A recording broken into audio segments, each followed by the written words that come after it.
Alhamdulillah.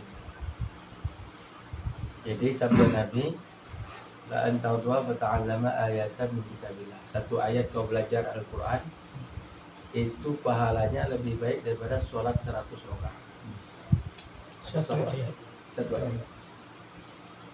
Satu ayat belajar Quran, pahalanya lebih besar daripada sholat 100 rakaat. Sholat sunnah.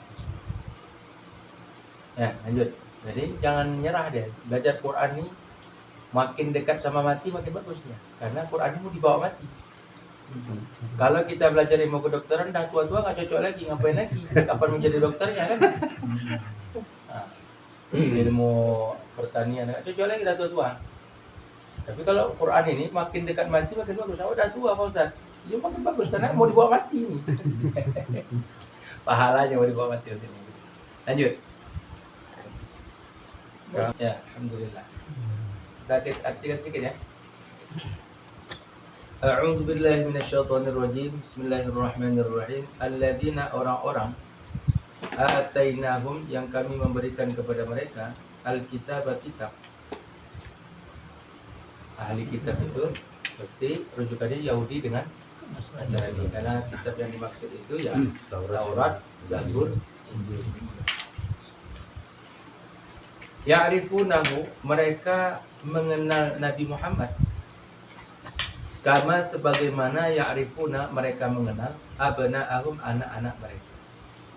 Begitu nengok Nabi, mereka tahu ini Nabi. Karena sifat Nabi sudah tertulis dalam kitab.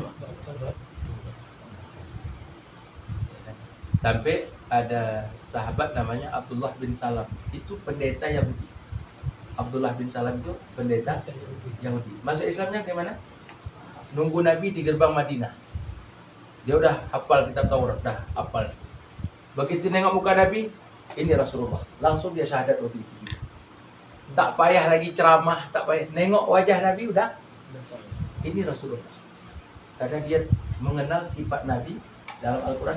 Percis apa yang dalam Taurat itu, dia baca dalam Taurat, semuanya ada pada diri Nabi. Jadi nengok wajah Nabi langsung masuk Islam. Namanya Abdullah bin Salam, pendeta Yahudi. Tapi yang lain tahu. Karena mereka ini egonya itu. Jadi kalau kemarin sudah saya ulangi lagi, Al-Baqarah ini banyak dialog dengan Yahudi. Walaupun ahli kitab maksudnya banyak tujuan ke Yahudi. Nasrani juga sama. Wa inna fariqan, dan sesungguhnya segolongan minhum daripada mereka layak tumuna, benar-benar menyembunyikan al-haqqa, kebenaran. Wahum ya'lamun, dan mereka mengetahui. Ya sampai sekarang ada perjanjian lama dan perjanjian lama, perjanjian baru. Dalam perjanjian lama tuh banyak sekali ayat-ayat dalam Injil tuh menerangkan sifat-sifat Nabi akhir zaman. Maka katanya yang boleh buka perjanjian lama tuh hanya orang-orang yang kuat imannya dalam Kristen. Udah baca itu nggak kuat, mesti masuk Islam rata-rata. Maka kebanyakan yang masuk Islam tuh pendeta. Jadi rata-rata yang masuk Islam Nasrani itu pendetanya dulu, baru yang bawah-bawahnya. Tengoklah. Kalau di Indonesia ada Yahya Waloni, ada Nababan, ya Ustaz Nababan. Ya, udah banyak lah. Kalau udah senior, udah pintar betul pendetanya, rata-rata masuk Islam. Karena dia akan membaca perjanjian lama, tak kuat masuk Islam. Nah, termasuk katanya yang di Vatikan sana, itu yang gantinya Paulus itu masuk Islam. Paus itu. Habis itu melarikan diri terus digantikan paus yang lain. Katanya lari ke Indonesia. Kan mereka kan kalau macam-macam dibunuh. Kalau membongkar rahasia itu. Kan banyak itu pendeta-pendeta yang memang ancamannya dibunuh. Kalau yang udah digaji banyak. Kalau pendeta-pendeta kerucu nggak apa-apa. Jadi memang secara ilmiah memang tertulis di dalam kitab Taurat, Zabur, Injil ada sifat-sifat Nabi. Semua para nabi, para rasul itu diberitahu akan ada nabi akhir zaman. Dan mereka menyampaikan kepada umat. Cuman tadi Mereka itu layak tumunal haqqa, menyimpan. Ya macam-macam, karena cinta dunia, karena takut pengikutnya hilang, dan sebagainya. Sampai ada orang Yahudi itu, pendeta begini, Nabi Muhammad itu betul, yang mau ikut-ikutlah, tapi aku enggak gitu. Itu begitu. Nanti di ayat wala talbisul haqqa itu ada keterangan itu. Jadi memang kadang-kadang orang Yahudi itu, ya memang itulah hidayah. Hidayah itu milik Allah. Hidayah milik Allah. Jadi Rasulullah itu hanya suruh menyampaikan masalah hidayah itu sudah ketetapan Allah. Maka dalam ayat Al-Quran itu, ya, Ud'u ila sabili rabbika, surah An-Nahl. Ud'u ila sabili rabbika bil hikmah. Ajaklah kepada jalan Tuhanmu dengan hikmah wal mau'izatil hasanah, dan pelajaran-pelajaran yang baik. Wajadilhum billati ahsan. Kalau kau membantah, berargumentasi dengan mereka, berdebatlah dengan baik. Jadi kalau mau debat pun dengan Yahudi Nasrani, debat dengan baik, halus saja. Argumentasi kan sudah diterangkan dalam Al-Quran, terdidik dengan logika-logika yang ditanamkan dalam Al-Quran. Baik aja. Wajadilhum billati ahsan. Inna rabbaka ya'lamu Inna rabbaka huwa a'lamu biman dhalla an sabilihi wa huwa a'lamu bil muhtadin. Sesungguhnya Tuhanmu itu tahu yang mana yang tetap sesat, yang mana dapat hidayah. Maksudnya apa? Yang dapat hidayah, yang nggak dapat hidayah itu urusan Allah. Allah udah tahu. Yang dikasih tugas ke kita itu hanya menyampaikan. Jadi kalau debat itu santai aja, nggak usah ngotot orang harus ngikut kita. Kita kasih tahu argumentasi kita, ya, debat apapun itu, debat agama atau debat masalah fikih. Kita kasih tahu referensi kita, hujah kita, terus orang tak mau ikut kita, nggak ada masalah. Imam Syafi'i itu orang nggak setuju sama beliau, ya santai aja. Kalau beliau ditanya, 10 orang ulama tunduk.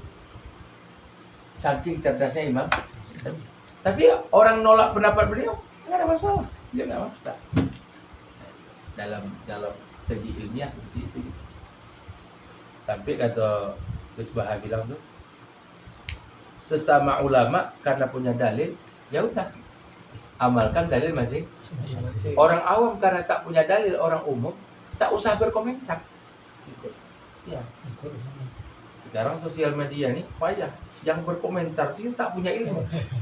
Habis, habis ulama-ulama bisa dijadi mati. Jadi jangan. Jadi ini termasuk pelajaran. Jadi kan orang-orang yang menyimpan kebenaran, Yahudi Nasrani memang tahu Nabi Muhammad itu Rasul Allah, Islam itu benar, tahu. Maka ada istilah maghdub dalam Al-Quran. Maghdub kenapa? Pernah saya terangkan dulu, masih ingat? Maghdub kan dimurkai. Kenapa dimurkai? Sifat maghdub ini adalah mengetahui kebenaran tapi disimpan dan dia tetap mengikuti kesesatan. Maghdub. Tahu salah tapi tahu itu kebenaran tapi disimpan. Kemudian dolin. Dolin itu dia merasa benar tapi salah. Orang-orang nyembah patung itu merasa benar itu, merasa tapi salah. Dolin. Itu dolin, kesesatan. Jadi kesesatan itu merasa bertindak benar tapi salah, maka dikatakan dolin. Kalau maghdub itu tahu salah dibuat. Maka kita berlindung dari dua sifat ini dalam surah Al-Fatihah itu. Ghairil maghdubi alaihim waladdallin. Bukan orang-orang yang maghdub, bukan juga orang yang dolin. Maghdub itu tahu kebenaran, disimpan kebenaran, ya kan, tahu kejahatan malah dibuat. Itu maghdub. Kalau dolin tak tahu itu salah atau benar, dia perasaannya benar, tapi dia buat. Dolin itu tersesat tuh karena dia merasa benar. Adat istiadat yang beredar di masyarakat tuh kadang-kadang ada unsur dolinnya situ, merasa benar tapi salah. Maka yang salah kita katakan salah dari tinjauan agama ini. Nah, cara ini. Al-haqqu, kebenaran itu min rabbika, dari Tuhanmu. Yang hak, yang benar itu hanya dari Allah. Kalau buatan manusia mesti ada salah. Peraturan apa gitu. Fala takunanna minal mumtarin, maka janganlah sekali-kali kamu menjadi orang yang ragu. Agama yang hak itu Islam, ya kan, Rasulullah itu benar, ya udah diakui aja, diyakini aja, nggak usah ragu. Nah, itu penting penanaman iman dengan ilmu. Kalau kita kurang ilmunya nanti, yang kemarin jumpa orang sakit di Ratu Panjang. Jadi selalu ada bisikan dalam telinga karena dia sakit kan. Kau apa yakin nama Nabi Muhammad? Pernah kau nengok dia? Ganggu. Perasaan dia ada pertanyaan itu terus. Jadi dia ragu tuh. Jangan bang, setan juga. Jangan, Nabi Muhammad itu benar. Kita bersyahadat, kita yakini surga itu benar, neraka itu benar. Udah, Islam itu benar. Camkan itu. Nanti abang lebih berat lagi waktu sakaratul maut. Lebih lagi dibuat ragu sama setan lagi. Karena setan itu kadang menyerupai mak ayah kita waktu sakaratul maut itu. Dia akan bilang, anakku, padahal setan itu, matilah kamu Yahudi atau Nasrani, Islam itu tak betul. Yang model-model iman macam tadi, ragu dia. Ketika ragulah dia menjadi murtad. Orang ragu sedikit aja dengan Nabi Muhammad, ragu sedikit aja dengan Islam, ragu sedikit aja dengan adanya surga neraka, langsung murtad. Nggak boleh ragu, sedikit pun nggak boleh. Adapun goncangan dalam hati itu godaan setan. Apalagi pas kumat asam lambung, wah, itu bisikan halusinasi lebih gede lagi. Maka kita perbanyak zikrullah, perbanyak ilmu. Walikullin, dan tiap-tiap orang, wijhatun, mempunyai arah, huwa muwalliha, dia menghadap kepadanya. Fastabiqul khairat, maka berlomba-lombalah kalian al khairat, dalam kebaikan. Jadi kan ini nyinggung masalah kiblat. Kemarin kan disinggung masalah kiblat juga kan. Jadi bilang aja, ya orang Yahudi tak mau dia berkiblat ke Mekah, ya nggak usah. Kan waktu Allah kirim Nabi ke Madinah, hijrah ke Madinah kan kiblat awal-awalnya ke Masjidil Aqsa 11 bulan. Banyak orang masuk Islam. Begitu suruh pindah itu yang Yahudi dengan Nasrani pada murtad. Enggak terima. Murtad, keluar dari Islam. Balik lagi ke pendetanya, udah nyala nih dia ini. Kiblatnya pindah. Itu ujian. Maka di sini jawab, setelah kita kasih argumentasi kepada mereka, ya setiap orang punya kiblat masing-masing. Ya, terserah orang tuh. Maka kata Nabi, siapa yang sholat dengan kiblat kami, maka dia dijamin masuk surga. Yang nggak mau ya udah, berarti mendaftarkan diri masuk neraka. Ainama takunu, di mana saja kalian berada, ya'tibukumullah jami'a, akan datang kepada kalian Allah semua. Maksudnya kalian akan kembali kepada Allah.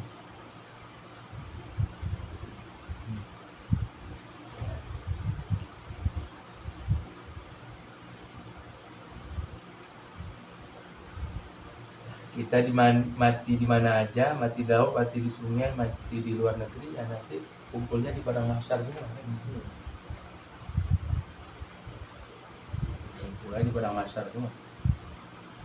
Kita mati di mana pun kita berkumpul. Innallaha ala kulli syai'in qadir. Sesungguhnya Allah SWT atas segala sesuatu maha kuasa. Sindiran dengan kepada orang-orang Yahudi Nasrani yang sudah sebenarnya mereka mengenal Nabi sebagaimana mengenal anak mereka. Kita ngantar anak sekolah, anak SD kan. Di sekolah ini kan seragam semua tuh. Pakai baju putih semua, pakai celana merah semua. Tapi karena anak kita tadi datang kita sekolah tuh, belum datang anak kita udah tahu, kita dari jauh udah tahu itu anak kita. Saking kenalnya dengan anaknya, walaupun pakaiannya sama, ya kan? Dari jauh pun kita kenal. Begitulah orang-orang Yahudi kenal dengan Nabi. Nengok wajah Nabi, itu Rasulullah. Ya. Baik, ada pertanyaan sebenarnya? 3 ayat aja dulu ya. Ustaz, Ya. jadi penjelasan tentang orang Yahudi dan Nasrani dari pertemuan-pertemuan sebelumnya sampai dengan hari ini selalu digambarkan sebagai orang-orang yang sombong. Sesat, sombong, macam orang Ya, salah. mereka punya sifat sombong. Ya, Nah, maksudnya gini, kita ini walaupun bukan orang Yahudi, Ada juga sifat itu. kita ada sifat sombong juga. Iya. Nah, maksudnya ini tadi kan kesannya orang Yahudi ini tadi kayak dominan Sombong. sombong semua gitu kayak. Kan gitu kira-kira. Iya. Nah, apakah sombong-sombongnya mereka itu berbeda dengan sombong-sombongnya kita? Artinya kalau mereka secara umum punya sifat sombong, maka menolak Islam tadi. Kalau enggak kan mana mungkin orang Yahudi itu ada yang masuk Islamnya kan? Nggak ada yang masuk Islamnya kan? Jadi kita ini kira-kira sombongnya di bawah rata-rata mereka gitu kira-kira, yang orang-orang Islam ini. jadi kan sahabat-sahabat itu ya dari Yahudi dan Nasrani. Sahabat mana ada? Jarang tuh yang lahir-lahir Islam tuh. Rata-rata sahabat yang berjuang dengan Nabi yang dulunya Yahudi masuk, yang dulu Nasrani masuk, dulunya musyrikin masuk. Maka Al-Quran ini dibacakan bukan di kalangan sahabat. Yang orang-orang masih kafir tadi dibacakan Quran di hadapan mereka. Supaya mereka tersadar. Jadi kadang-kadang namanya ya Rasulullah orang Arab diturunkan juga Al-Quran dengan bahasa supaya langsung disampaikan kepada umat yang langsung paham, tak perlu belajar tafsir waktu itu. Belum ada tafsir Ibnu Katsir ya kan? Nahu Sorok, Balaghah Mantiq belum ada. Begitu dibacakan Al-Quran dengan orang Arab langsung paham mereka. Ini sindiran nih. Itu di antara hikmah. Yang kedua, Allah ceritakan Yahudi Nasrani itu dalam Al-Quran. Ada orang-orang Islam yang Yahudi seperti Yahudi Nasrani, sifat mereka Bani Israel. Sifatnya menjual agama, ya kan? Menyimpan hukum, sebenarnya tahu haram, tapi tak dikatakan, takut dipecat jadi pejabat dan sebagainya. Kadang-kadang gitu, ada kemiripan kita dengan Yahudi Nasrani, ada sifat-sifat jelek mereka yang Allah sebutkan dalam Al-Quran, ada di antara kita yang seperti itu. Kemudian jangan kita mengatakan semuanya seperti itu, karena nanti di surat-surat selanjutnya nanti Allah sebutkan itu tentang orang-orang ahli kitab. Ini di antara ayatnya saya baca ya. Di antara ayatnya supaya kita ini enggak seudon kali sama mereka. Ada juga di antara mereka itu yang orang-orang beriman. Ini.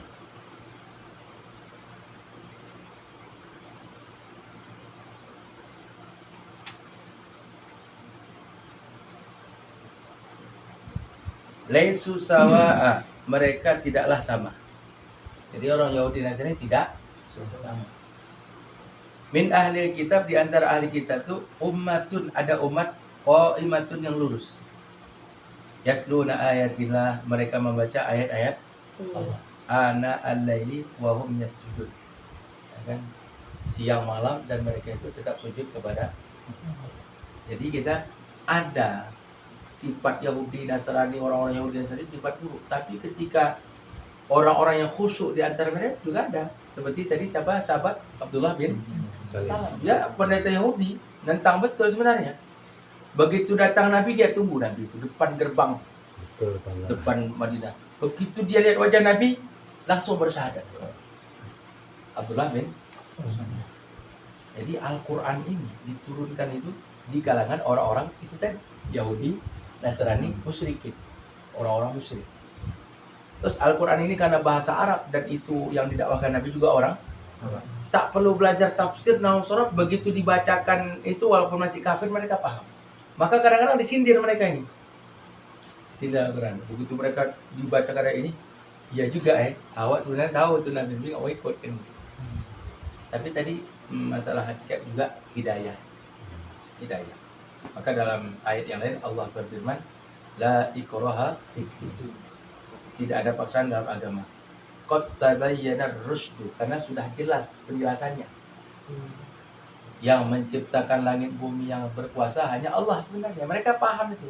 Kenapa mereka menyembah kepada selain Allah? Udah tahu mereka ini nabi, tapi kali aku juga mau cari paksa. Berarti mereka membeli jalan mereka. Kan gitu. Terakhir ya tetap kalau dakwah itu dijalankan ya hidayah ya datang. Macam kita nanam padi, ya kan? Ya sedikit banyak kan mesti panen padi kan? Hidayah juga gitu. Kalau dakwah dijalankan, yang datang tuh hidayah, panennya tuh hidayah. Tapi kan belum tentu orang nanam padi pasti berhasil nggak? Ada juga gagal panen. Banyak juga yang tenggelam, gagal panen, dimakan burung, makan cicot, ya kan? Kawan kianat malam disemprot sama dia pakai apa itu? Racun remason. Kalau rondap masih 3 hari baru kering dia kan. Remason malam tuh semprot, siang udah kering semua tuh. Ya kan? Ada juga. Jadi dakwah itu. Hidayah itu milik Allah, tapi penghasil hidayah itu ya dakwah. Penghasil padi itu ya nanam padi. Memang asbabnya gitu. Kapan datang mulai Umar masuk Islam, sahabat-sahabat Islam? Ketika ada dakwah Nabi kan. Jadi hidayah tetap milik Allah, tapi jangan lupa. Kadang ada orang tuh nggak mau dakwah. Hidayah kan milik Allah. Kita dakwah tak dakwah kan orang. Salah prinsip itu. Prinsipnya tugas kita oleh Allah disuruh berdakwah. Disuruh menyampaikan agama. Ya kan? Itu tugasnya. Nah, masalah hidayah itu urusan Allah. Tapi secara asbab musabab, namanya orang nanam padi mesti menghasilkan padi. Orang dakwah itu hasilnya hidayah. Nah, maka masalah hidayah itu milik Allah. Tapi tugas kita tetap menyampaikan yang benar. Ya. Makanya sifat Bani Israel ada sama kita. Sombong mereka daripada kita ada. Setiap sombong itu nggak ada kecil ya. Nggak ada di bawah level bang. Tapi kan, semua. tapi kata Nabi dalam hadis itu kan itu masalah sombongnya. La yadkhuluna al-jannata man kana fi qalbihi mithqala dzarratin min kibri.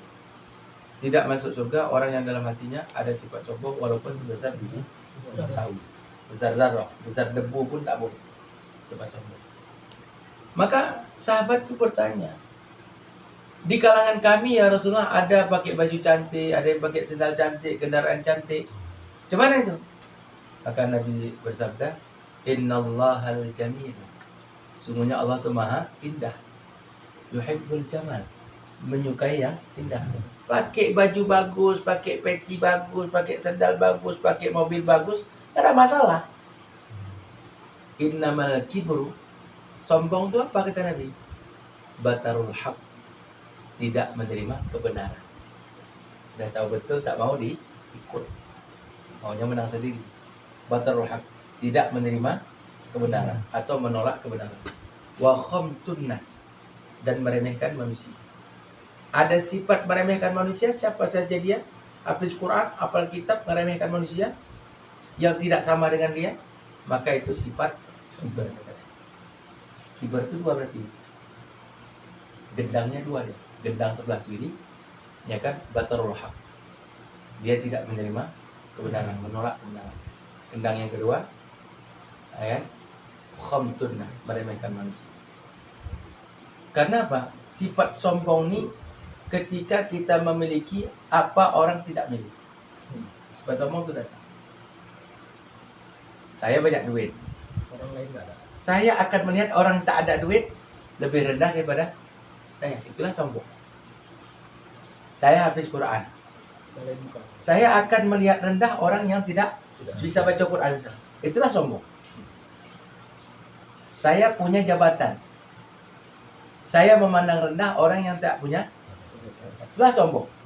Saya punya ijazah S1, S2, S3. Saya meremehkan orang tak sholat, tak sekolah. Itulah sombong. Khamtun nas. Khamtun nas itu digambarkan oleh Al-Quran. Ana aktsaru minka malau wa a'azzu nafara.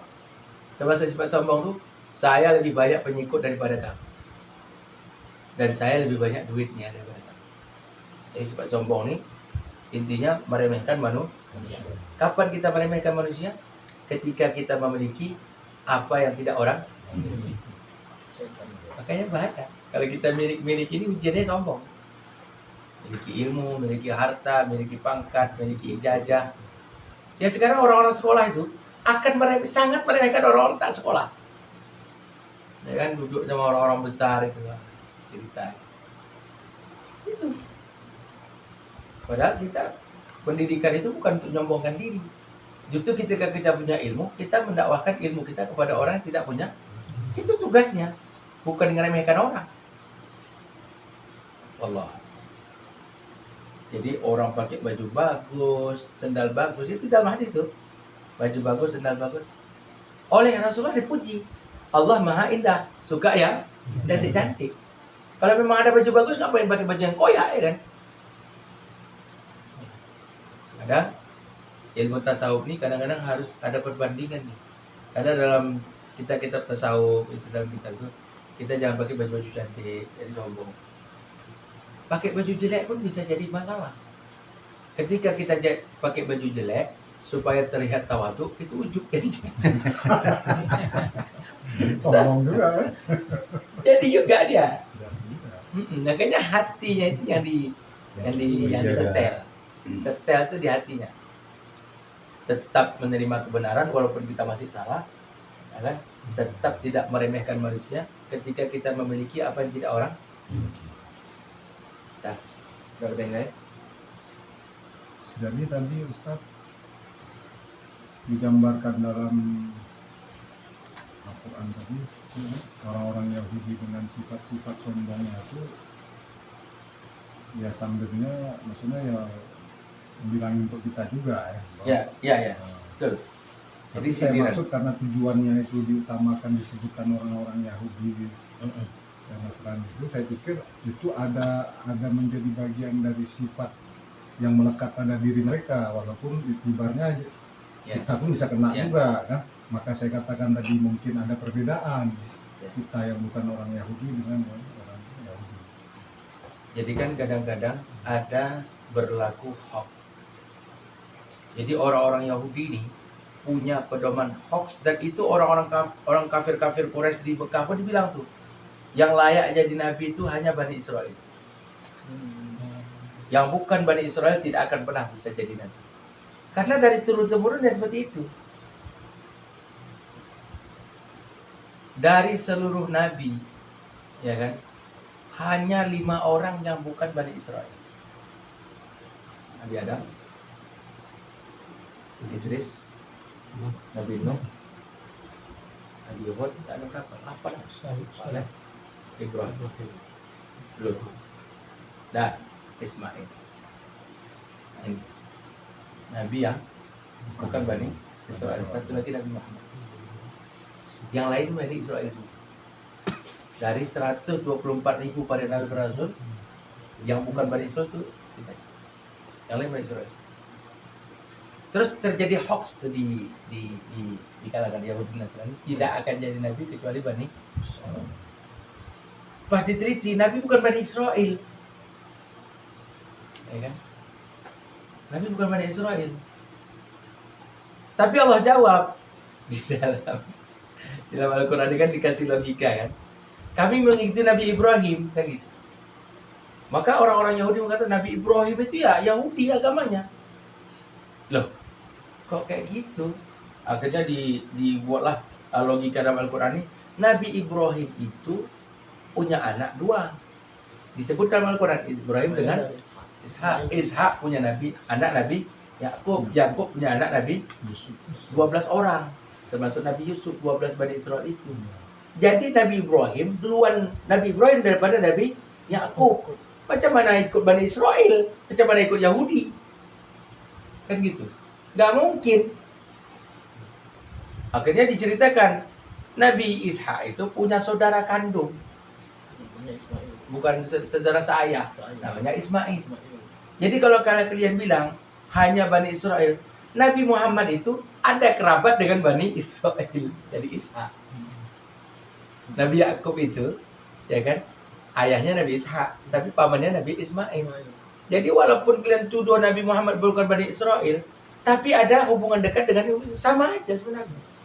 Itu namanya argumentasi Nabi kepada orang-orang itu untuk menjelaskan yang benar dengan sejarah tadi. Jadi Rasulullah termasuk ujiannya logika kenabian. Yang gue tanya, termasuk tadi. Terakhir mereka tanya, ya kan? Kalau memang kamu Isra Mi'raj itu pernah nengok Nabi Musa, macam mana wajah Nabi Musa? Kan mereka tuh terbukti itu di dalam kitab Taurat mereka kan, di dalam sejarah mereka Nabi Musa ini gini-gini. Nabi bilang, Nabi Musa orangnya tinggi, rambutnya keriting, kulitnya sawo mateng. Dalam hadis mereka, ya, itu Nabi Musa. Rambutnya keriting, orangnya agak tinggi, kemudian kulitnya bukan putih, bukan hitam, tapi sawo. Terus orang-orang nanya, Nabi, kalau memang kau pernah jumpa Nabi Isa, macam mana bentuk Nabi Isa? Digambarkan sama Nabi Isa itu begini, mirip sama ini nih. Namanya Dihya Al-Kalbi. Akhirnya banyak orang masuk Islam karena ujian-ujian itu tadi.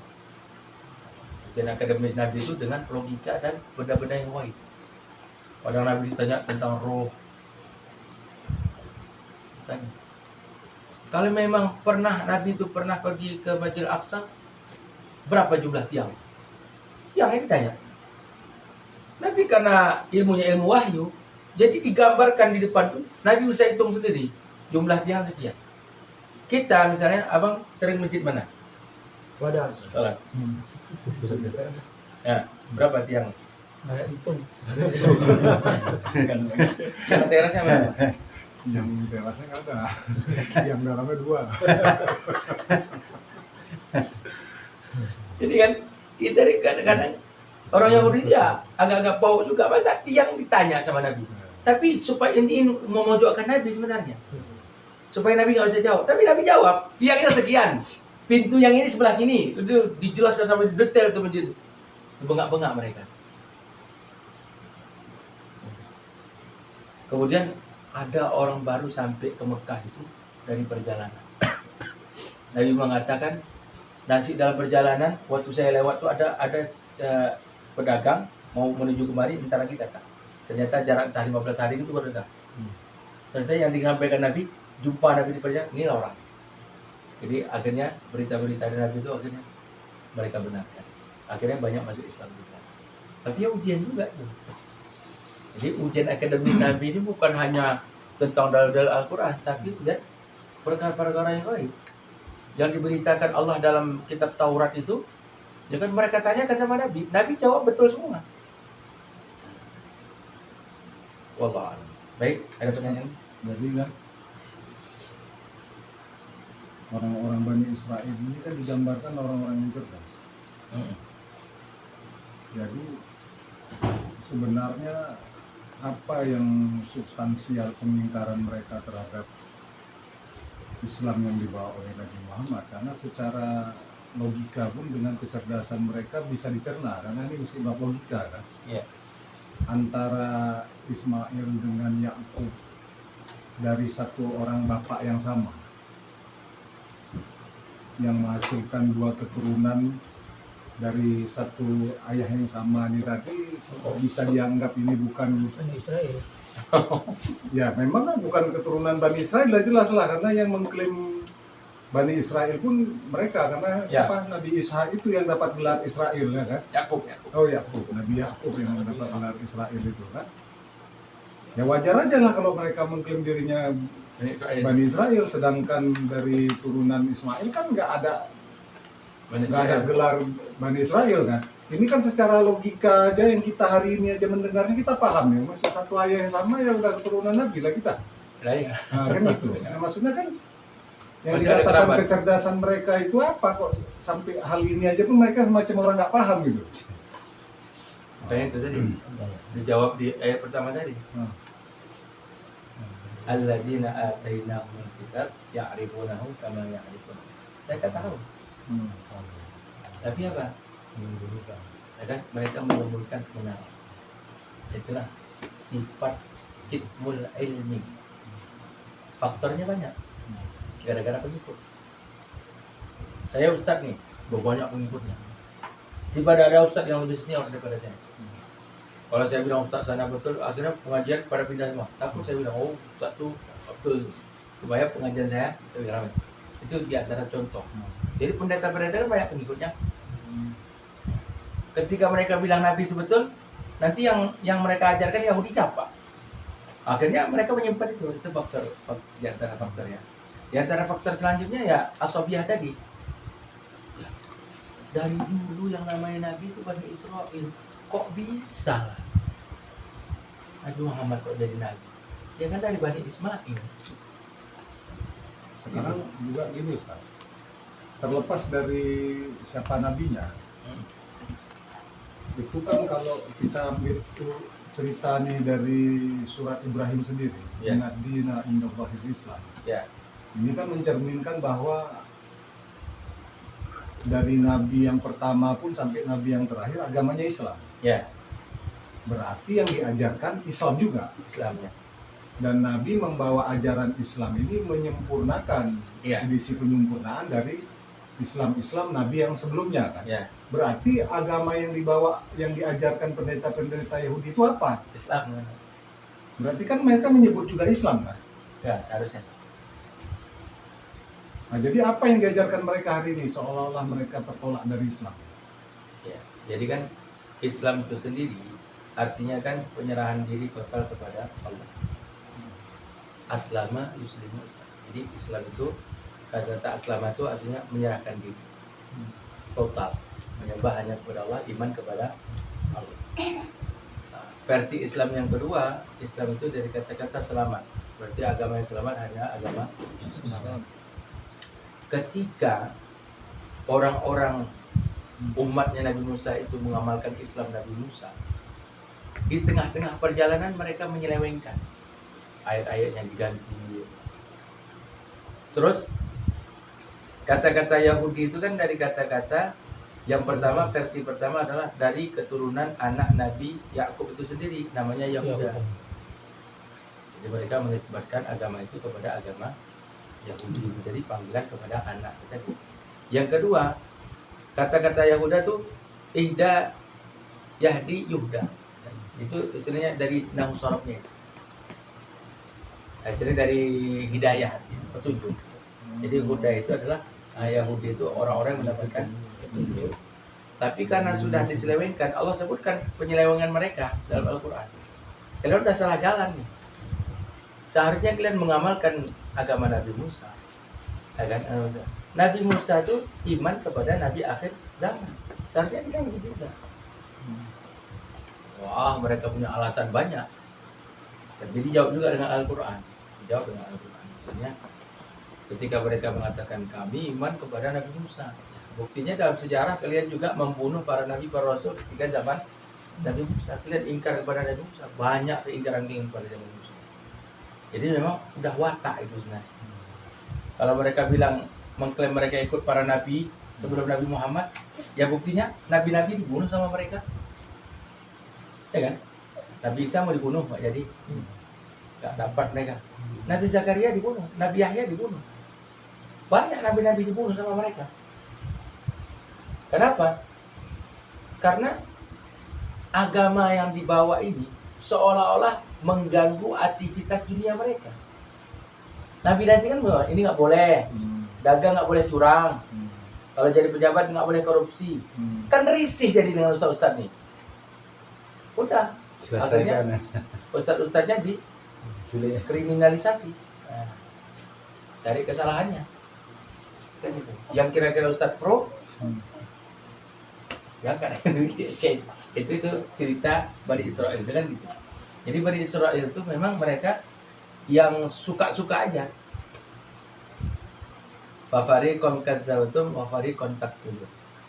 Sebagian nabi mereka dustakan, tapi karena nggak berani mereka. Nabi Musa itu mereka dustakan, tapi karena Nabi Musa punya power, kekuatan Nabi Musa itu di atas rata-rata, tak ada yang berani sama Nabi Musa. Dekatlah tempat lain sekali.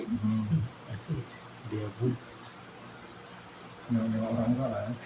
Karena Nabi Musa itu diceritakan ada fawakazahu Musa faqadha alaih. Karena tepuk sekali orang Kipti itu tadi mati. Ya, Bani Israel berani nentang aja dari belakang aja lah Nabi Musa. Nentang dari depan, siap nih sini, dekat ini kan itu. Gak berani. Bagi mereka mendustakan lewat belakang. Fafariqon taqtulun. Kalau nabi-nabi yang dianggap lemah sama mereka diburu. Nabi Zakaria diburu habis-habisan. Oke, Nabi Zakaria itu ada satu pohon ya, satu pohon masuk.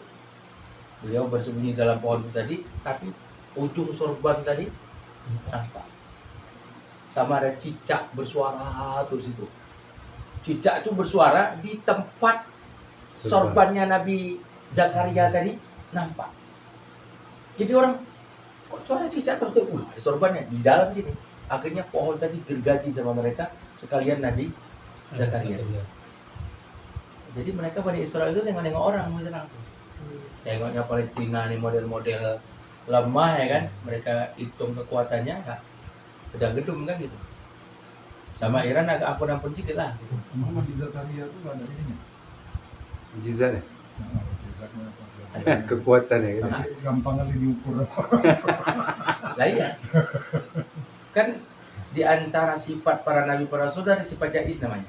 Apa sifat jaiz para nabi para rasul? Tahu? Sifat jaiz. Kan sifat wajib 4. Sifat mustahil 4, sifat jaiz 1. Sifat jaiznya para nabi para rasul apa? Sama seperti kita manusia. Ya. Sifat jaiznya para nabi para rasul, mereka punya sifat manusia. Kalau lapar ya lapar. Haus ya haus. Takut kan? Ya kan? 1 lawan 1 bisa, 1 lawan 10 ya. Yang tengok dulu, itu kekuatan manusia itu. Beda nanti kalau memang datang nusratullah di situ. Memang Allah mau kasih kekuatan kan gitu. Jadi ketika ujian itu kan macam-macam. Sehingga ada nabi-nabi itu yang dibunuh oleh umatnya. Itu sebagai ujian. Ya nabi tetap sukses. Di akhirat nanti tetap orang yang sukses. Yang bunuh para nabi itu nanti celaka. Dan Nabi Muhammad ini termasuk nabi yang sebab dibunuhnya itu diracun. Iya, ada racun. Dibunuh juga nabi itu. Tapi dengan cara Diracun. racun, cara jelas. Sehingga nabi ini tidak kalah dalam pertempuran. Beliau meninggal di rumah beliau tapi sebab racun wanita Yahudi.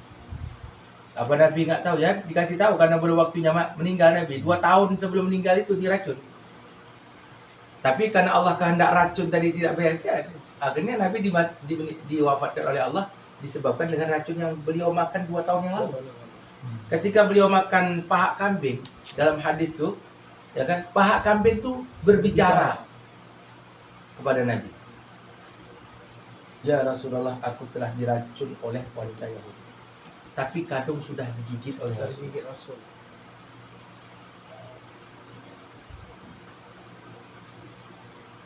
Akhirnya ya udah. Nabi nggak apa-apa waktu itu, karena beliau Nabi masih dipelihara oleh Allah waktu itu. Ya. Tapi sebab mati beliau sebab makan. Jadi itu ujian kan. Nabi Rasul seperti Nabi Zakaria dibunuh, Nabi Yahya dibunuh. Ya gitulah.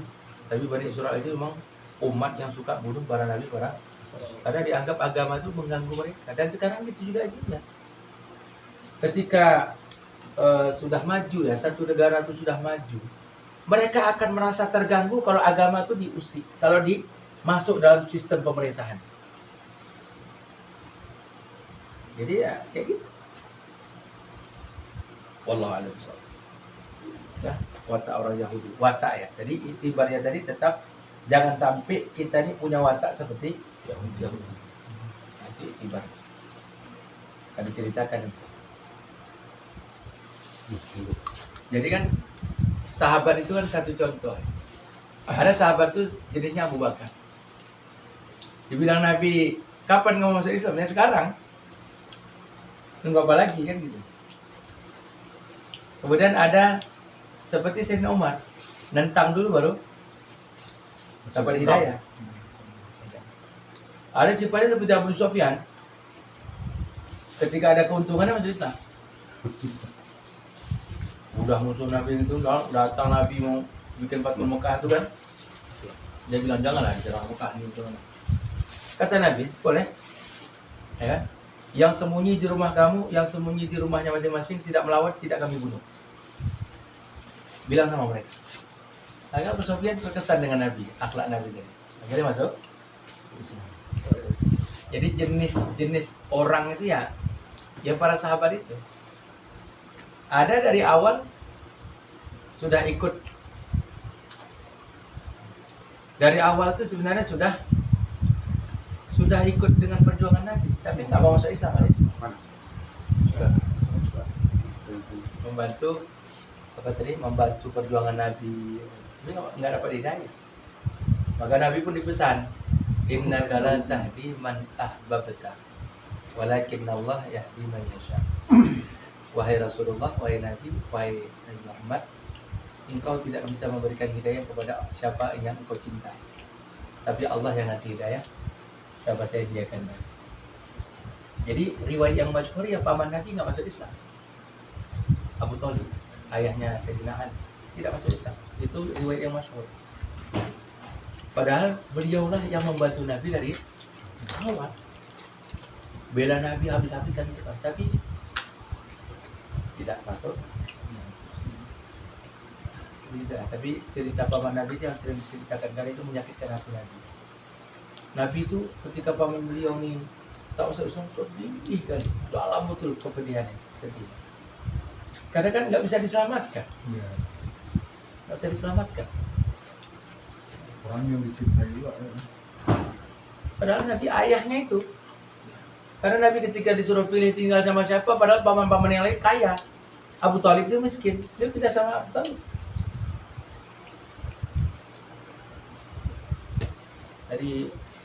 Jadi ayah beliau, ya kan?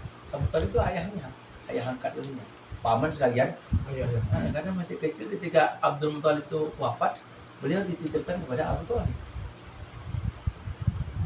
Dan ketika wafat itu Masya Allah sedihnya Nabi, karena orang pun nggak mau menceritakan tentang itu. Ya tetap ditulis dalam sejarah, tapi karena Nabi itu sangat sedih kalau dengarkan itu, sahabat-sahabat pun nggak banyak meriwayatkan. Dakwah ini punya kaifiat, punya cara. Cara dakwah macam-macam. Kalau dalam Fadilah Amal itu ada ayat tentang Waman ahsanu qawlan mimman da'a ila Allah. Itu dijelaskan oleh Maulana Zakaria. Ya, para ulama berdakwah dengan hujahnya, para mujahid berdakwah dengan pedangnya, seorang azan. Kalau orang-orang Jemaah Tabligh berdakwah dengan perutnya. Ya semuanya dakwah. Ada kaitannya. Takmir masjid berdakwah dengan sistem kemakmuran masjid. Dia buat fasilitas sehingga orang jadi ramai bagian. Itu Joko Karyan itu. Dari mulai orang imamnya dia, yang komat dia, yang azan dia, tunggal. Itu masjidnya kadang-kadang kalau untuk sholat maghrib itu 2 kali. Saking penuhnya. Ya dakwah dengan cara dia, sistem dibuat di masjid itu sistem pelayanan umat sebagaimana di zaman Rasulullah, tujuannya untuk menegakkan sholat. Kuncinya di situ. Saya buat semua ini adalah untuk menegakkan sholat. Ramai masjidnya. Itu bagian daripada dakwah. Jadi kadang-kadang ini saya ini orang-orang daya ya. Nanti merasa yang bisa dakwahnya kami, yang udah didaya ini. Yang belum daya nggak bisa dakwah. Prinsip seperti ini nggak bisa, karena Nabi tidak membatasi balighu anni walau ayat. Satu ayat bisa didakwahkan karena ngajak. Kalau yang bisa dakwah tuh orang daya aja, ayah dia dulu nggak daya. Gitu. Jadi kan dakwah itu karena arti yang mengajak. Jadi kita ini kan punya sistem atau punya kaifiat. Macam-macam. Mulai dengan mengeluarkan jamaah, ada dengan pengajian-pengajiannya, ada dengan azannya, ada dengan hujah-hujahnya, ada dengan perjuangan-perjuangan yang kecil-kecil di kampung itu bagian daripada dakwah itu sendiri. Nah, termasuk tadi takmir masjid, kadang-kadang dia berdakwah dengan metode membangun agar orang sholat, itu bagian daripada dakwah itu sendiri. Jadi nggak kaku. Sehingga hasil dakwah itu mesti hidayah. Hasil dakwah mesti hidayah. Hasilnya itu hidayah itu. Sekarang ini kan ulama-ulama tuh salut dengan Jamaah Tabligh. Belum ada yang bisa organisasi manapun yang bisa nandingi Jamaah Tabligh. Organisasi apa? Tanpa pamrih. Makin gelar pangkatnya, makin tinggi pangkatnya, makin banyak habis duitnya. Makin jadi pengurus, banyak korban. Bukan dapat gaji. Lalu pergi sampai luar negeri dengan biaya pasti diakui. Dan sekarang ini pergerakan terbesar dunia Jamaah Tabligh, belum ada lagi. Yang kata Muhammadiyah katanya, karena Jamaah Tabligh ini tidak terorganisir bentuk ini panitia, ini ketua apa gitu, sekretaris nggak ada ya. Tapi ini terorganisir, gerakannya sama, ya kan? Gerakannya sama. Bahannya 6 sifat, mendakwahkan 6 sifat. Kalau ceramah-ceramah nggak boleh keluar dari 6 sifat. Bicara sama orang nggak boleh keluar 6 sifat ya. Tanyalah dua 3 hari. 6 sifat tuh yakin kepada kalimat la ilaha illallah. Yang kedua sholat khusyuk wal khusyu'. Yang ketiga ilmu ma'al. Yang keempat ikramun muslimin. Yang kelima tashihun niyah. Yang keenam dakwah dan bakti. Ini 6 sifat para sahabat ini yang didakwah. Ya tentu yang pertama itu yakin kalimat la ilaha illallah Muhammadur Rasulullah, yang menciptakan kita, yang menguasai kita. Kemudian Muhammad Rasulullah ini maknanya apa? Kesuksesan kita dunia akhirat dengan mengikuti Rasulullah. Itu kuncinya. Ini yang dakwakan. Terus kalau udah kedua perkara ini masuk ke sifat kedua, sholat khusyuk dan cara untuk khusyuk dia belajar sholat, belajar syarat rukun, belajar bacaannya. Nah itu kan dakwakan Jamaah Tabligh itu 6 sifat. Nggak aneh-aneh. Nggak aneh-aneh. Cuman karena kita tak tahu, kita tengok dari belakang ya, kadang-kadang pikiran kita apa yang diajarkan orang itu. Padahal 6 sifat. Bahannya itu, dia 6 sifat itu.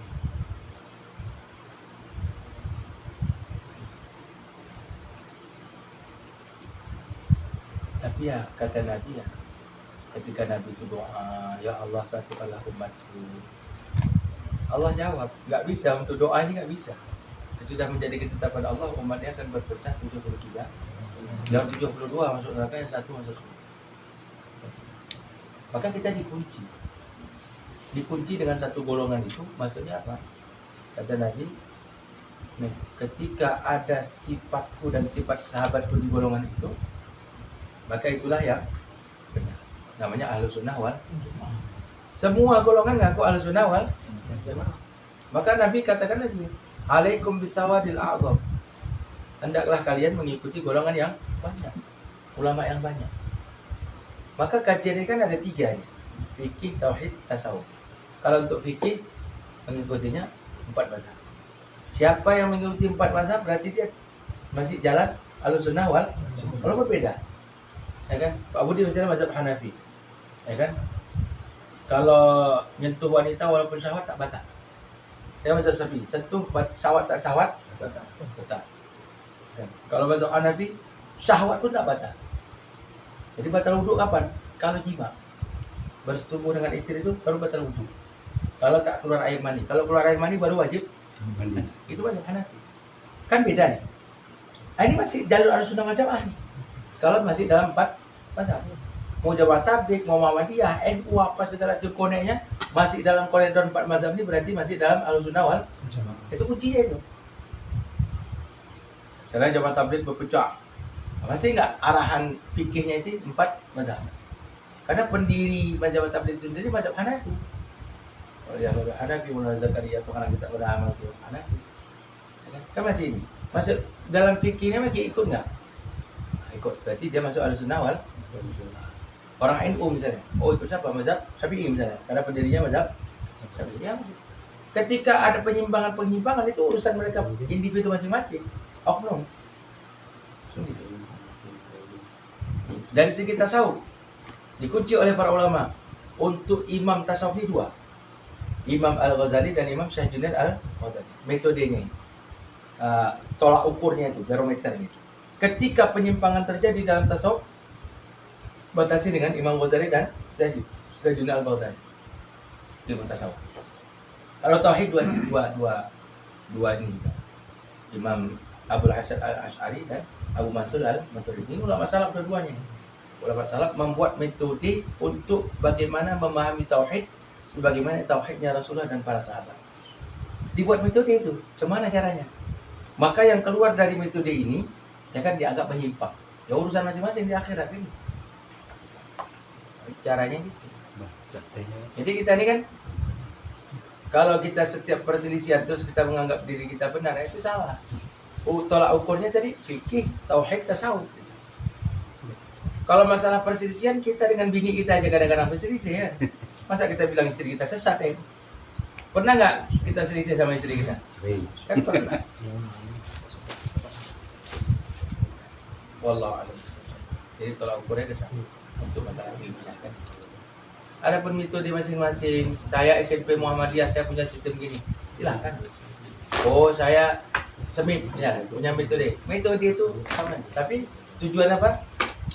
Tujuan dia untuk mengajarkan dakwah juga gitu.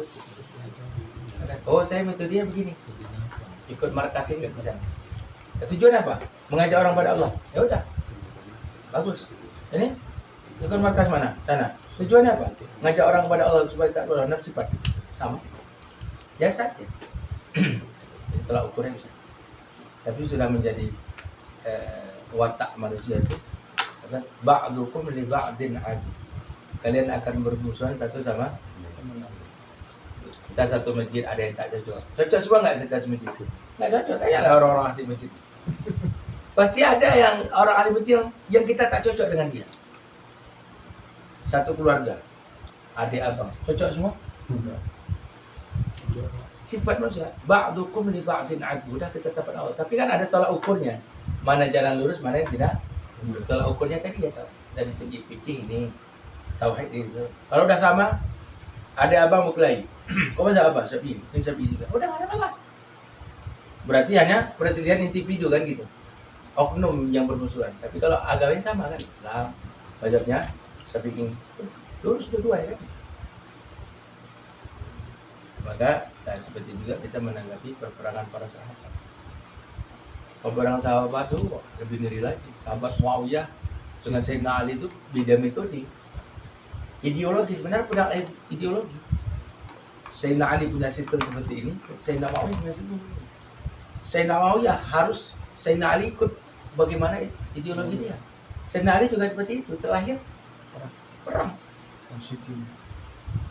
Perang. Tapi karena dua-duanya wali-wali Allah ya masuk surga dua-duanya. Itu kan berbeda metode aja itu perang itu. Dua-duanya masuk surga. Karena Sayyidina Muawiyah itu ipar Nabi, Sayyidina Ali itu menantu.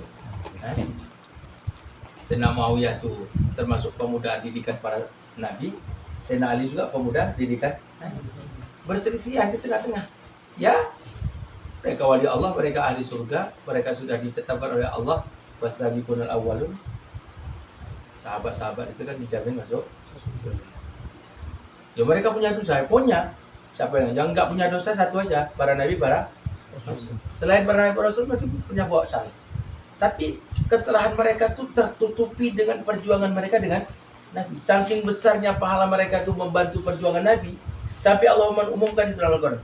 Was-sabiqunal awwalun minal muhajir ansar walladzina tabauhum bi ihsan radhiyallahu anhum radwan. Sahabat muhajir ansar dan orang-orang mengikuti kebaikan mereka radhiyallahu anhum radwan. Walaupun banyak dosa tetap diampuni oleh Allah.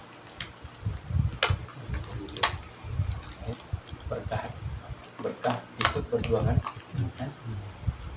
Ya kalau kita cari pada sahabat ada yang Cina ada yang minum khamar ada yang mencuri ada. Itu bukan mencurinya, tapi ketika mencuri mereka bertaubat kepada Allah, itu yang dicari. Sahabat itu adalah pencuri terbaik ketika mereka sudah mencuri bertobat. Itu dalam fadilah amal bab sholat. Ada orang ngadu, ya Rasulullah, si fulan tuh rajin tahajudnya. Cuman maaf cakap, malam tuh tangannya suka nyolong. Jadi rajin sholat tapi suka, kata Nabi, sebentar lagi sholatnya akan mencegah dia dari. Maka sifat sholat itu masuk dalam dirinya, akhirnya dia jadi wali, nggak jadi nyolong lagi dengan metode sholat. Jadi sahabat ada yang mencuri, ada, tapi pencuri yang terbaik. Pencuri tapi tahu tahajud dengan sholat yang tadi, akhirnya dia buat dari mencuri jadi wali Allah. Wallahu a'lam.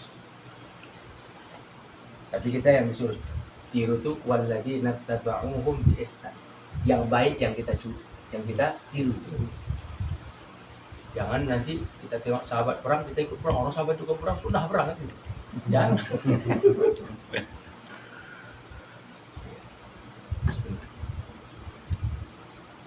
Oh ni, kopi apa teh? Ini kopi, yes. Oh saya ada.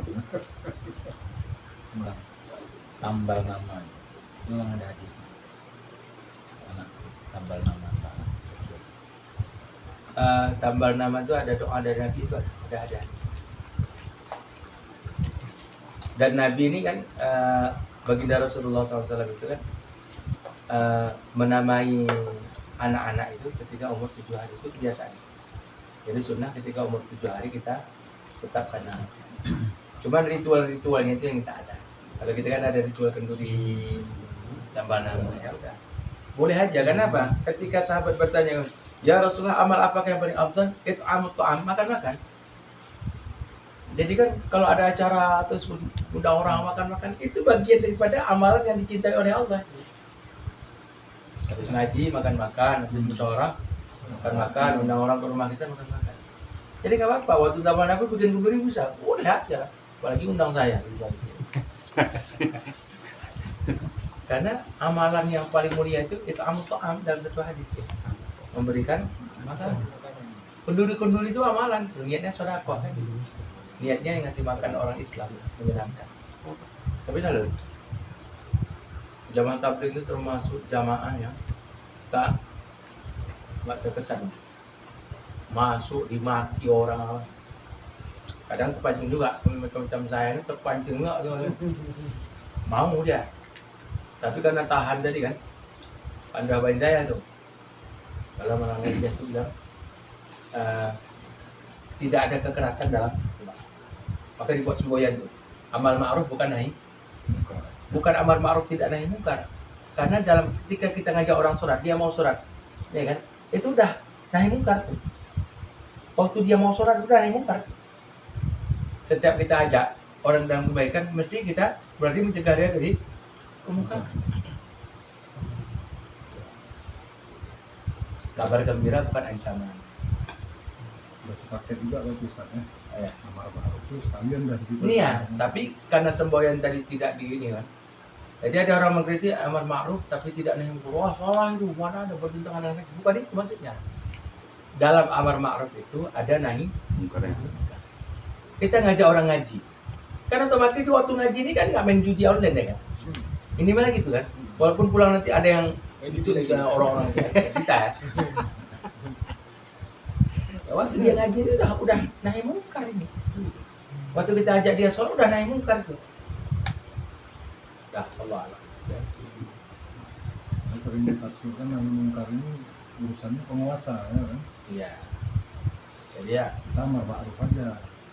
nahi munkar ini kan kalau dalam hadis kan levelnya 3.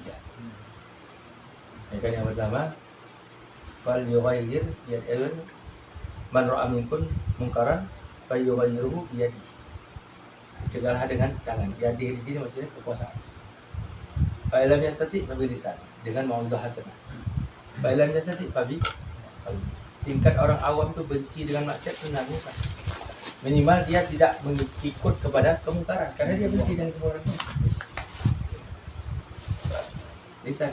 Tapi memang udah suasana. Dalam hadis Sahih Bukhari itu Rasulullah membenci tidur sebelum Isya dan membenci bicara setelah Isya. Sahih Bukhari. Sebelum Isya, membenci tidur sebelum Isya dan membenci bicara setelah Isya. Artinya habis Isya itu tidur. Tapi ada hadis Abdullah bin Umar itu begadang malam menjaga Rasulullah. Dia ingin lihat gerak-gerik Rasulullah. Tidurnya macam mana, bangun tidur macam mana, apa yang dibuat, sholatnya berapa rakaat. Jadi di situ dikatakan, terangkat oleh Syekh Ibnu Hajar Al-Asqalani, begadang malam itu makruh. Kalau untuk urusan dunia. Kalau urusan taklim, belajar, maka tidak dimakruhkan karena sahabat-sahabat itu banyak berjaga malam karena untuk melihat gerak-gerik. Jadi kalau untuk taklim, boleh begadang. Tapi kalau Rosah Pak. Hah? Rosah. Ya sama. apa? Ribat. Yang nggak boleh begadang untuk urusan. Kalau urusan dunia siang kita pikirkan, malam itu istirahat. Maka kalau kita nggak ada pengajian apa itu, habis sisa usahakan tidur. Nggak usah main HP, tidur aja. Biar istirahat kita. Oh, jadi macam Pak Tengku nih tiap malam ngaji kayak. Johar pertanyaan, apa hukumnya sholat ketika azan? Karena waktu khutbah kemarin, waktu berkumandang azan ada yang sholat haram. Wah, gak banyak maaf. Berhenti lah. Karena dia Yang lagi sholat tuh langsung sholat. Langsung terdengar. Jam kali yang ngerti kan Kayak banget. tanya sama saya bilang dalam fikih itu ketika kita masuk masjid kan sunnah tahiyatul masjid. dengan Kalau hari Jumat sunnahnya kita mendengarkan azan dulu baru sholat sunnah. Kalau azan pertama. Kenapa? Karena sholat bisa setelah azan, sedangkan menjawab azan itu ketika itu juga. Maka kalau kita masuk masjid pas azan pertama, tunggu dulu azannya selesai baru sholat. Itu sunnah, bukan wajib. bukan wajib. Kenapa? Dan itu. Yang kedua, ketika kita masuk azan kedua, maka kita langsung melaksanakan sholat sunnah tahiyatul masjid. Karena kita mau dengar. Karena setelah azan ada khutbah. Baru pun Mendengarkan azan sunat, mendengarkan khutbah wajib. wajib. Kan gitu. Ya. Maka didahulukan Yang wajib. dengarkan yang sunnah. Yang sunnah. Maka waktu azan itu salat terus. Supaya Datang dapat. Tengku itu tadi haram. Karena dia udah naik di mimbar mungkin. Satu Udah lagi Ustaz diterima, peringat Pak. pula biar Ustaz jelaskan itu bab sholat Jumat ini tadi kan. Karena dia udah di Jadi kan sunnah kita masuk ke masjid waktu sholat Jumat itu sebelum khatib naik mimbar, nah, kan tahiyatul masjid. Baru kita waktu selesai azan pertama dapatlah kita sholat sunat sebelum Jumat. Tapi karena kita mungkin datangnya pas azan pertama, Kedua. azan pertama, artinya kan habis azan pertama itu orang sholat sunat, naik azan kedua kan langsung khatib naik mimbar. Ya. Maka apa yang disampaikan Ustadz ini juga bahwa sunnahnya pada saat itu ya sunnahnya sholat yang pada saat itu. Jadi sunnahnya itu kan sholat qobliyah. Maka sholat qobliyahnya yang disunahkan, bukan tahiyatul masjidnya. Waktu azan Azan Ajan pertama. selesai azan pertama Baru tuh, nyampe. ya kan sama, Ya, apa? ya kan kayak kita sholat apa? Katakan aja dulu kayak sholat maghrib, ajan, siap ajan kan sholat sunat qobliyah, Ya. nah, kan gitu. Atau sebaliknya ya kan. Tapi karena waktu itu adalah waktu sholat sunat qobliyah, Maka maka nggak sunnah sholat tahiyatul masjid. Nah, sampai akhirnya saya sendiri jadi ragu, itu yang Nabi suruh waktu yang duduk pas lagi khutbah itu suruh sholat lagi, itu sholat apa sampai gitu. Saya jadi ragu saya gara-gara penjelasan ini kan. ya. Nah, Jadi begini, jadi apa dasar yang disampaikan oleh Ustaz itu tadi. Ustadz tadi, karena penjelasan untuk dasarnya nggak ada. Ya. Cuma dia Sebenarnya menjelaskan aja. kalau kita kaji hukum sholat tahiyatul masjid, kalau Ustaz tuh ngerti sholat tahiyatul masjid itu apa, maka dia nggak ngomong kayak gitu. Jadi yang pertama, sholat tahiyatul masjid itu boleh sholat memang tahiyatul masjid. Yang kedua, sholat apapun yang kita kerjakan ketika kita masuk ke masjid sudah dinamakan tahiyatul masjid. Kita masuk masjid sholat duha, langsung sebelum duduk, kan gitu. Atau kita langsung sholat duha. Maka sholat duha kita itu sudah tahiyatul masjid. Di dalam kita fikih manapun gitu. Kita bajuri gitu. Jadi betul yang satu tadi. Tapi dia salahnya dia bilang bukan tahiyatul masjid. Nggak ada tahiyatul masjid situ. Padahal di situ juga seumpama orang sholat tahiyatul masjid pun boleh. Begitu masuk dia, habis azan pertama tuh langsung sholat tahiyatul masjid, tidak sholat qobliyah kan gitu. Justru sholat qobliyah itu yang jadi masalah.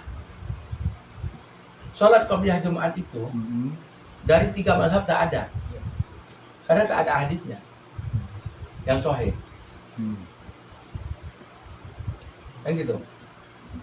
Sedangkan Imam Syafi'i dan ulama-ulama lain termasuk Imam Bukhari mengatakan sholat qobliyah Jumat itu ada.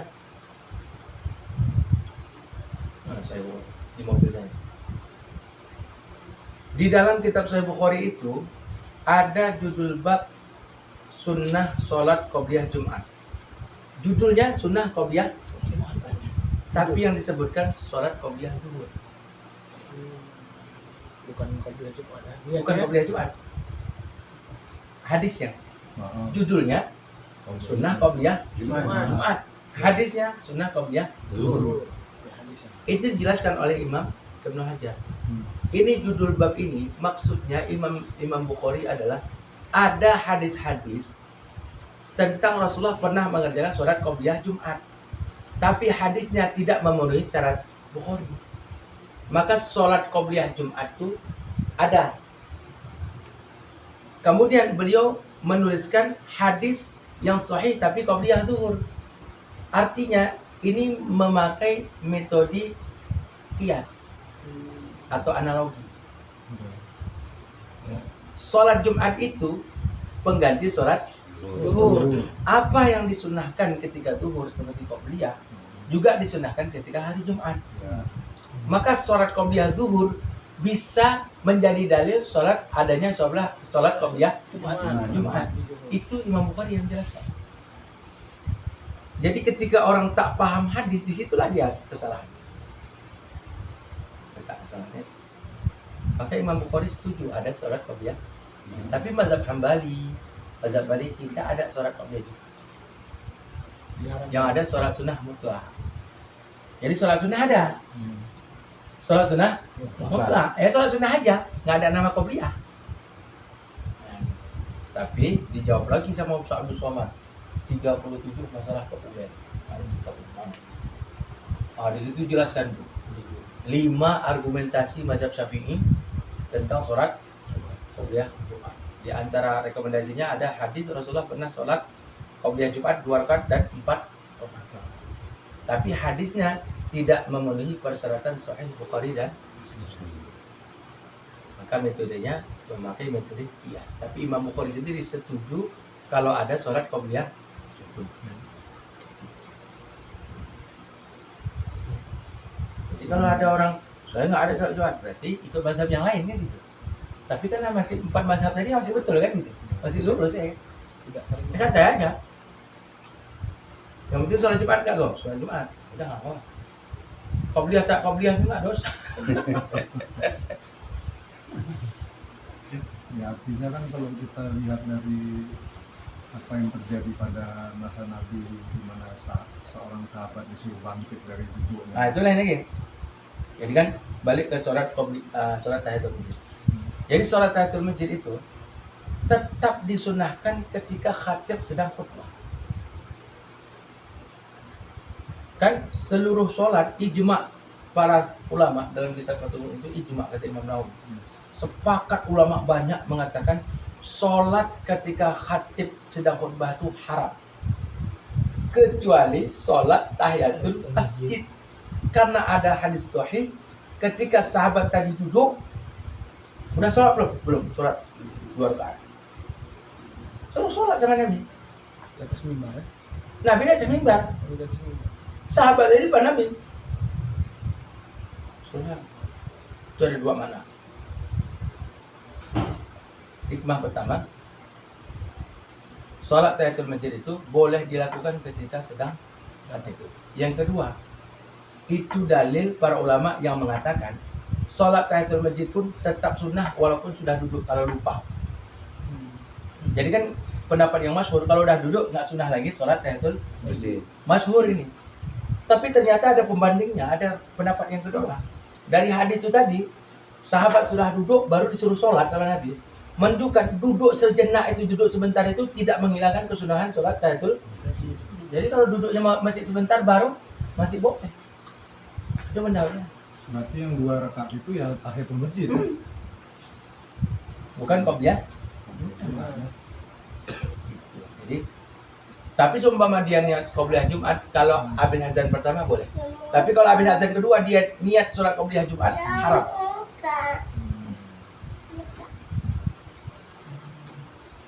Bisa Bahaya. lah kalau dibalik-balik sama dia. Ya, itu tadi berarti dia tak memahami konteks sholat tahiyatul. Masjid. Kalau dia paham sholat masjid itu adalah sholat yang dikerjakan ketika kita setelah masuk masjid, sholat apapun itu, maka nggak mungkin dia bilang gitu. Kecuali dijelaskan sholat qobliyah yang dikerjakan itu Sudah masuk tahiyatul masjid. sudah masuk Ah. tahiyatul masjid, ya kan? Karena cuma Ustaz yang tadi haram ketika azan sholat sunat karena menjawab azan wajib. Sholat sunat itu hukumnya sunat. Mana lebih dahulu wajib dengan sunat? Itu pakai ilmu otak atik gatuk. Tapi Gatuk. Gatuk. oh gatuk. Cocok. Gatuk. Otak atik cocok. Nampaknya cocok. Dah.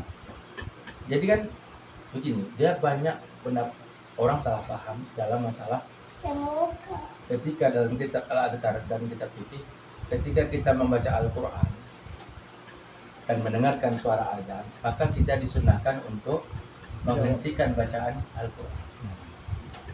Jadi langsung ambil kesimpulan nih Tengku sama ustaz-ustaz yang keliru tadi. Yang keliru ya. Baca Al-Quran aja disuruh diam, apalagi yang lain menunjukkan menjawab azan itu wajib. Jelaskan Imam Nawawi, menjawab azan itu sunat. Membaca Al-Quran juga sunat. Mana lebih besar baca Al-Quran dengan menjawab azan? Kalau dari hadis sahih, bacaan Al-Quran itu di atas zikir. Bacaan Al-Quran itu di atas jawab azan zikir apa baca Quran? Zikir. Zikir. Baca Quran? Zikir.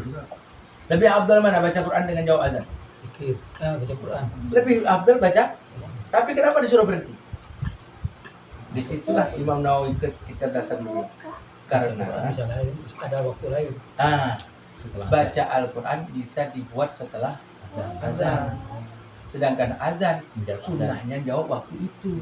Supaya dapat kedua-dua pahalanya, hentikan baca Quran dulu baru itu. Bukan berarti baca Quran waktu orang azan itu haram. Sholat sunat juga seperti itu. Ketika orang sebelum seumpama dia sholat sunat waktu itu, ya tetap dapat pahala sholat sunat. Tapi nggak dapat pahala jawab azan. Tapi yang lebih baik dia tunggu azan itu selesai baru sholat Soal sunnah dapat dua-dua. dapat dua-dua.